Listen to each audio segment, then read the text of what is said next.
Hey guys, welcome back to another episode of the PillowTalk Podcast, where you're joined by your two favorite hosts, Jay Malhotra and Manan Kalra. Staying true to our promise of not taking another break in between two episodes, we are back with the latest edition of the PillowTalk Podcast. And there was also a few reasons of motivation for us to record this podcast right now. One of them was these series of tweets that we read which went like this. So the first one read, Rage, rage against the dying of the light of consciousness, over the land of the free and the home of the brave. Oh, say, does that star spangled banner yet wave? Gave proof through the night that our flag was still there. And after, a little bit of debate over what this could potentially mean, we decided that the guy is either on coke or on LSD because this just doesn't make sense. That led to another debate about whether he was on coke or LSD. And after we were able to get some expert advice in this matter, we can say without a shadow of doubt that this is him on LSD, guys. Coke doesn't do Defi- this to you. definitely not Coke. We got all Yeah. of this information from someone who's, let's say, well read about Yeah, all of these very well substances. read. So we're pretty sure that it's not Coke. Yeah. but And but the like, be person it who coke. the person who tweeted that definitely is out of his mind. And Yeah. so yeah, go on, Jay. Tell us who it is. So some of you may know who he is, some of you may not, but this guy goes by the name of Elon Musk. And I mean, it could be LSD, it is LSD, or anything else. The essence of this is that the guy is cracked because of the lockdown, and I'm sure he is not the only one. So I just want to know how you, Manan, are able to maintain your sanity with everything that's happening around us. I think I'm able to maintain my sanity much better than he's doing a job at it. But at the same time, I understand where he's coming from. Like I don't I How? don't How do I you don't understand? no, because I like personally I don't mind sitting in a confined place like in my room for a long time. But I also see Mhm. people who are in extreme paranoia right now just to step out of the house just for the sake of stepping out. Like they'll step out of the house, just they'll drop a pen outside the house and just go and pick it up. That's the level of paranoia that I'm seeing these days. So I mean, I understand where the whole LSD thing is coming from, but we're definitely not on LSD or coke yet. If the lockdown is extended for a while, then you never know. But no, in all seriousness, no one's propagating any drugs over here. And but Yeah. yeah, over to you, Jay. How about you? What's going on with you? I mean, like you said, I genuinely don't have that much of a problem sitting at home. It's just nice to have the choice of saying no, to going out. But even that's fine. Like, I'm not that agitated with the fact that I have to stay inside my house. But there are people, even in my house, who have resorted to unusual means. So, like, my brother is someone who's never, ever volunteered to do any work at home. And yesterday he was fighting with my dad about who gets to go out to get groceries. And that just, it left me, I was just too shocked because my brother, he is as useless as you can be. And he's fighting about whether or not he goes out to get stuff that not he has to use, but every one of us have to use. I think And I I think think you're that's, you're taking you're taking undue advantage of his cute sentiments, Jay. yeah, yeah, definitely. But then they're not cute when you have to live with them. Yeah, but anyway, moving on to not just us, but how do you think that countries around the world, how have different countries been able to deal with this? I think every country has their own approach, which is somewhat idiosyncratic and similar at the same time. Like the approach of having a lockdown, dividing into different zones of red, green, and orange. A similar approach has been carried out in multiple countries, yet Yet there are different ways where they're implementing it in terms of having stricter protocols in place. They also have involved the military in a few places where they're being told to to stay inside.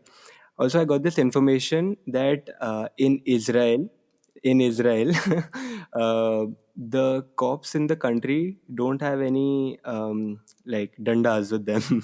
All they have is guns to shoot Palestinians. So they don't know how to control the general public if they don't abide by the rules. so, so I think, but again, I think Europe, definitely everyone's been hit financially, but we'll cover that in a while.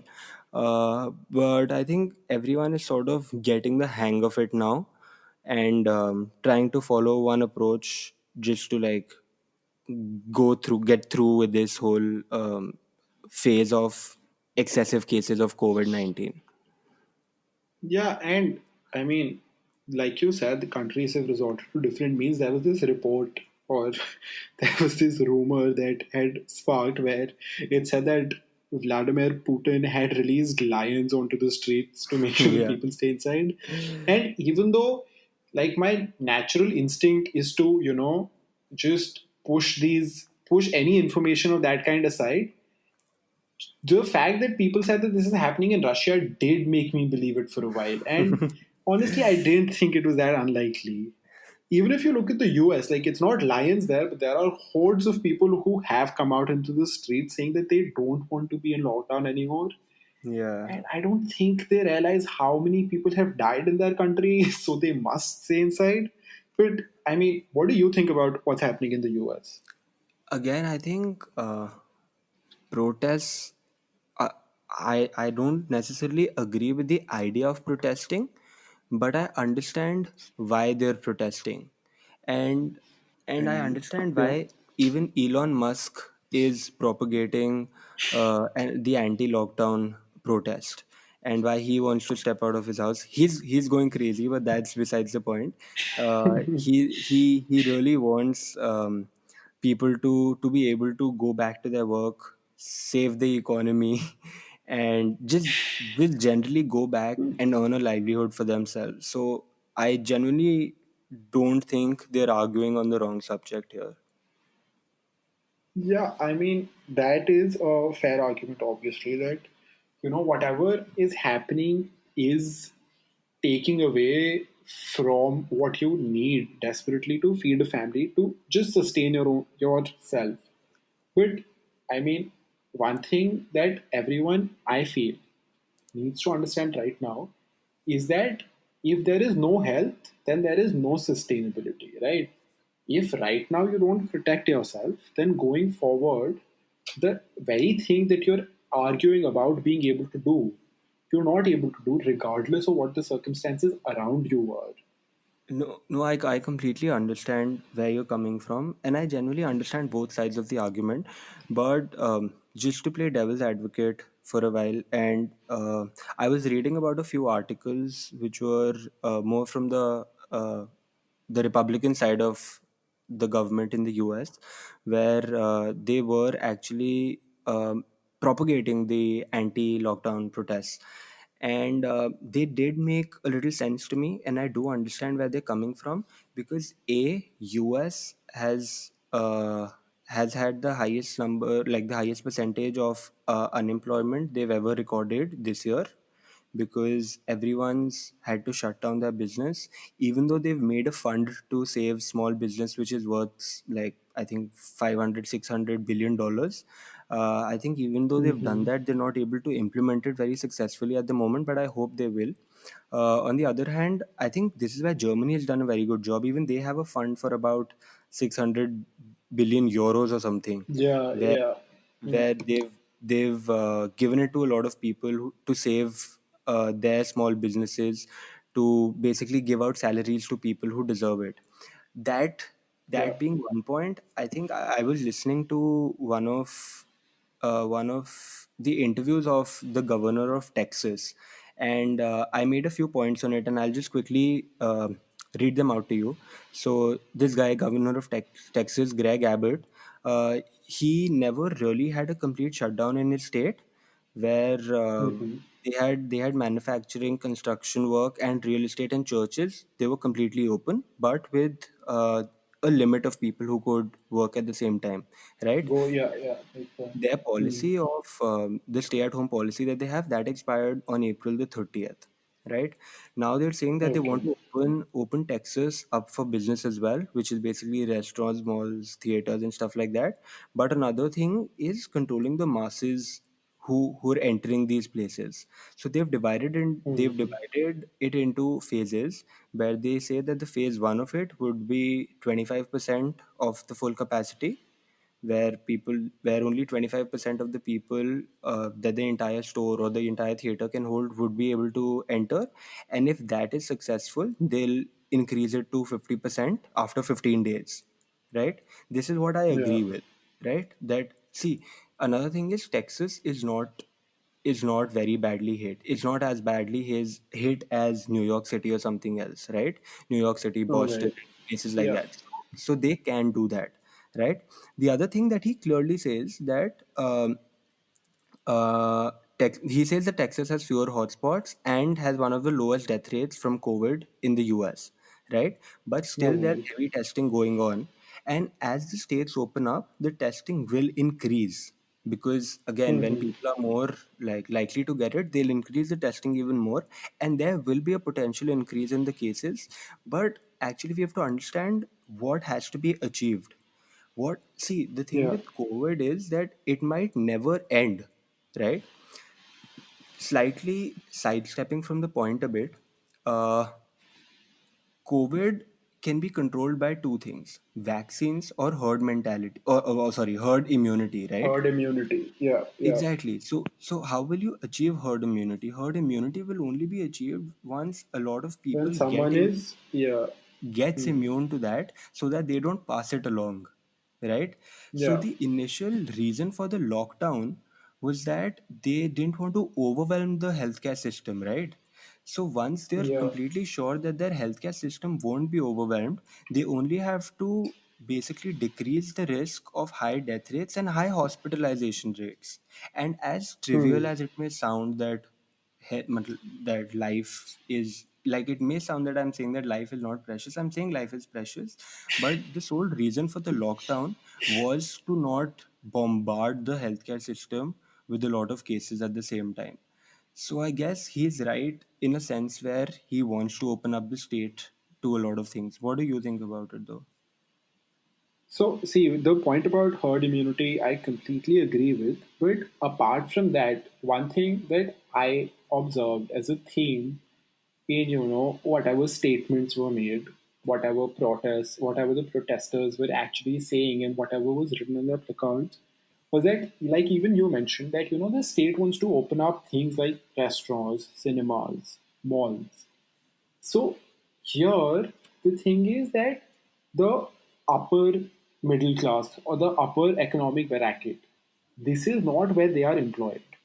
So what they're essentially protesting for in these states is for other people to start going to work, for them to have recreation facilities. A very good I example of this actually is that most of the states where you see this mobilization of having the lockdown abolished, the government offices, which are usually open for tours, are not accepting any tours.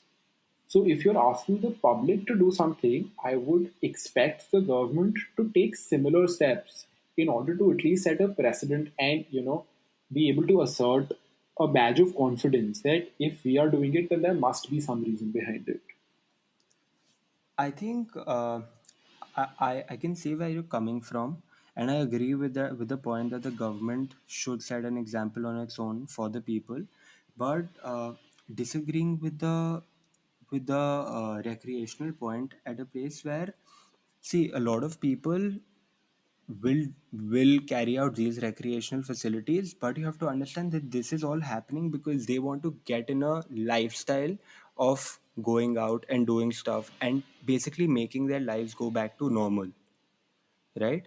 And they're Yeah. opening up businesses as well. It's not like they're not opening up businesses. Every business to a certain extent will be open in the first phase in Texas, Alaska, and slightly other small states where, not small, but slightly other states where they have less The cases and there's situation. less density Yeah, of yeah. COVID cases.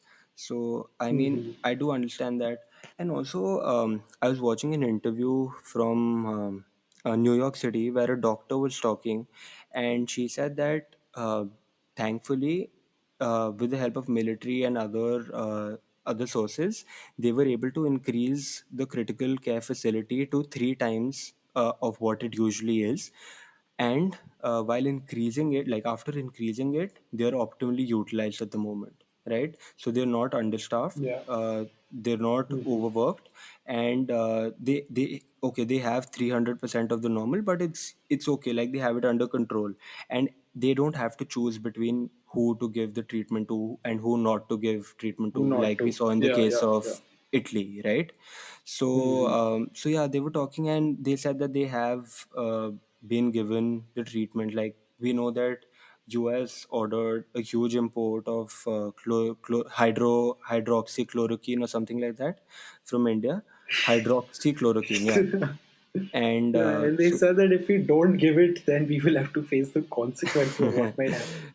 but so I mean, India being a huge base for malaria, I think we did have a lot of it, and it's fine that we gave it away. So they said, so she said, ki, yeah, there's enough of that as well, so there's no need to worry. But she said that there are a few recommendations that we'll have to follow for a long time, which is a, avoid high density population places, like not go into Hmm. places which are too crowded, right? Yeah. And she just generally said that you have to be careful on your own and have your basic hygiene in place. But at the same time, I think a lot of the places, and I read this report about California as well, that because of COVID and because of all the hype around the number of cases that could rise, potentially rise in the future, a lot of the hospitals are actually vacant, and not enough people who actually need the treatment, like for cancer or other like deadly diseases, they're actually not able to come in because they have a lockdown and they're scared that it might get like overpopulated, and they might not have enough beds. So a lot of the hospitals right now are going under, like they have extra capacity at the moment. Yeah, so I mean, this point that you just mentioned, it leads me to another question, and also something that you mentioned earlier that people want their lives to go back to normal. So, just taking a slight detour, I saw this one video on how Japan has been able to, very effectively deal with everything that's happening, and they haven't had to go into lockdowns or shutdowns. And the reason for that is that Japanese culture and people in Japan have been living the way that we have just, adopted now, which is wearing masks when we go to public places, sanitizing our hands, washing our Hmm. hands, maintaining hygiene necessarily. Like they've been doing all of this for a very long while. And that has become normal for them.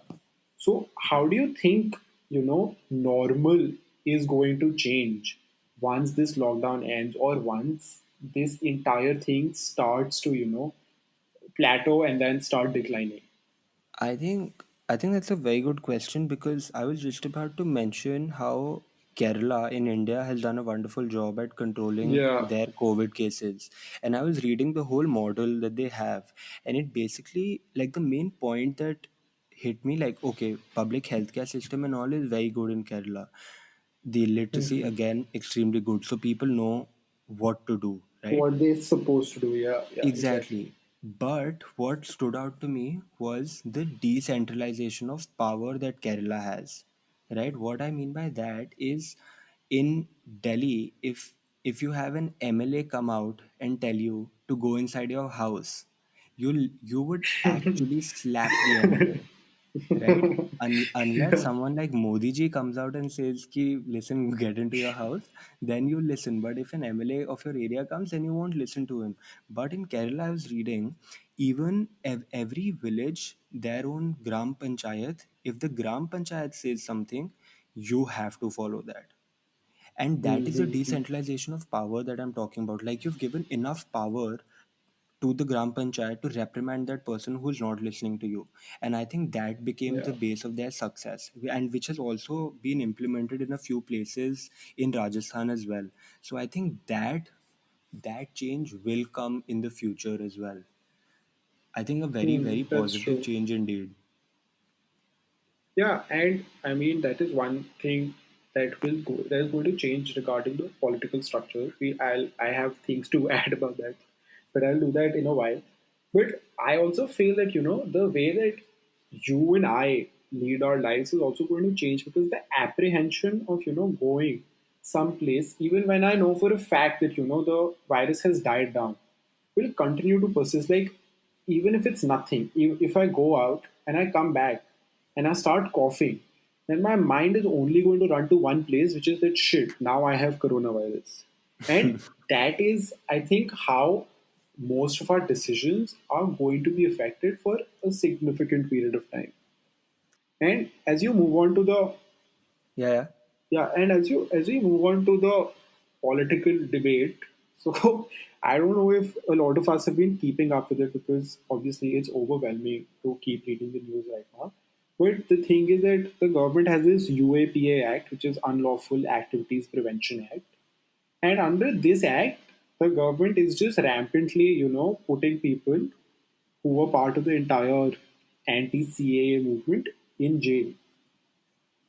There was a police report that was published today about the Delhi riots, and do you know which one shooter was named in that report? Only one. Shahrukh. Yes, Oh, exactly. No bingo. other shooters, no other shooters have been named. It's just Shahrukh. Yeah. Shahrukh needs to be put behind bars, no doubt about that. But so do the other Yeah. shooters. And I think, I just feel that this is a great way and a great time for governments around the world to just push propaganda and make sure that what has happened in the past doesn't happen again. So how do you think that's going to pan out in India and also in the on the global front? What do you mean by push propaganda? Like, in terms of their personal gain, like, So see, besides yeah, COVID. so of course. So, I mean, we've all heard of the infamous Arnab Yeah, and how his main focus has been, still Muslims and everything that's happened before, and how they are still to blame, and how he was apparently attacked by goons of Congress. yeah. So, this is all, at least in my opinion, the vote banking, ki Congress we are pushing aside due to violence, the community that doesn't vote for us, we're pushing aside for other reasons. So, how do you think that's going to pan out in India and elsewhere? I think it's a good, like, so see, everyone right now is consumed by the news of COVID, right? Literally, Yeah, yeah, nobody. Okay, by nobody I mean people like us who are in a slightly privileged place, where a lot of the small, like, I don't want to call them small, but all of the things of propaganda that our government might carry out do not necessarily affect us at the moment personally. So I think yeah, I think yeah. it's a Hmm. they're gonna take the maximum advantage that they can. And I think exactly the same situation is happening in the US, because even at these anti-stay-at-home protests and anti-lockdown protests, people have come out with guns and stuff saying that they protest the anti-gun laws as well. So I mean, this is not about the lockdown protests anymore. This is a Republican rally that is going out. So I mean, like, getting COVID mixed with politics. Okay, in a utopian structure, you won't want that, but we all know that in a lot of countries it's going to happen. So I think it's sort of inevitable. Yeah, definitely. And I think, like, whatever's happening right now, this is a variety of, different kinds of crises happening at the same time. Like, there is obviously a health crisis, there is a socio-political crisis going on. And third, I think there's also, obviously, not it's just not me thinking, there is going to be an economic crisis, right? Even though people have said that the important industries are still economically sound, I think that it's going to have some sort of an impact, because if you look at previous precedent, like This happened in the 14th century, where there was this there was the plague, which was called the Black Hmm. Disease or the Black Death, if I'm Yeah. not wrong. Yeah. So after that pandemic, the pandemic of the Black Death actually moved, like protests after that actually saw the disappearance of feudalism at that time. Hmm. Do you think something similar with respect to capitalism and how the big corporations are functioning is going to happen? I think, genuinely from the bottom of my heart, I think capitalism in its truest sense will have a completely different meaning now. Mhm. Because this whole situation of COVID has given the government a lot of power over all of us, right? Like they can literally Mhm. demand us to do anything and we will do it because our lives are at stake, right? Again, Mhm. this the Yeah. same thing is being protested against in the US, where they say that it's a fundamental right, you can't violate us and stuff like that. And I was watching a few videos and I was reading a few Republican comments as well, and I'll read out one of those to you. And it said, the First Amendment to the United States Constitution prevents the government from making laws which regulate an establishment of religion, prohibit the free exercise of religion, or abridge the freedom of speech, the freedom of press, or the right to assemble. So they're saying that the government has already broken the First Amendment of their constitution, right? Again, you cannot disagree. But again, see, there are clauses in it which say that in unprecedented times the government can do it. But again, the definition of unprecedented times is so arbitrary. It's so subjective that the government will have a lot of control over us, and it will have a lot of control over the supplies of what we're getting for a long time as well. So, not Mhm. I won't say that it'll get converted into a socialist structure, but it might get slightly inclined towards it for a while, at least. I mean, see, socialism is ineffective, so I don't think that's a discussion we need to get into right now. But I do feel that, capitalism, as we move ahead, would include more of a moral responsibility that's involved, at least in terms of the trade off that goes between, say, profiteering and innovation with respect to public health, AI, or even renewables for that matter. Because at this time, what we need to do is that we need people and we need leaders who know how to negotiate the fact that the benefits of public investment be returned to the public and not to bail out major corporations whose owners have net worth that go into hundreds of millions and billions. Right. I think which brings us back to the point where where we were talking about that countries like Germany and US have set up funds to bail out small businesses. And I was watching Mhm. this interview between Raghuram Rajan and Rahul Gandhi. I don't know if you came across that. It was just a couple of days back, and Dr. Raghuram Rajan said that India needs about 65,000 crores to bail out the structure, the economy right now, and that is just for the people who are in the middle class and below that, right? So if top corporations are failing, they can't do shit, but they just need 65,000 crores just to bail out the lower strata of the Indian economy. So I guess again a lot of government funds would be involved. So the structure of capitalism will have to change. And Yeah, once definitely. you're so I don't know how they're going to manage it, if they're going to give it out in a sense where they'll demand it back after a while. I don't know what. But if they don't, then that's sort of a debt that you have, right? I think that will completely change the structure of capitalism in its truest sense. Exactly. When there's so much public debt already and you're adding private debt as well, Exactly. along with federal payments to healthcare system, I think it's going to be a very, very tough situation to, wiggle out of. But this reminds me, like, so we have we have friends, or at least a friend in Canada. Shout out, and Raj. I have my mom who stayed there. My mom who stayed there for a while. So both of them have, told us about the various different schemes under which they are liable to get, a lump sum payment from the government every month. Right. And the situation in Canada has come to a point where people are praying that, they get laid off, because that way they'll be able to earn more than they're earning right now. So it's just difficult to imagine why, not difficult to imagine why the government is doing it, but difficult to imagine how the government is planning to get out of this huge, hole that they are building for I themselves think right I now. think another paradox that we're building towards is where is all this money going to come from? Literally every huge economy, you say US, China, Russia, they um, all of their debt to GDP ratios are basically above one, right? So that means that the debt that they're carrying is already more than what their GDP is.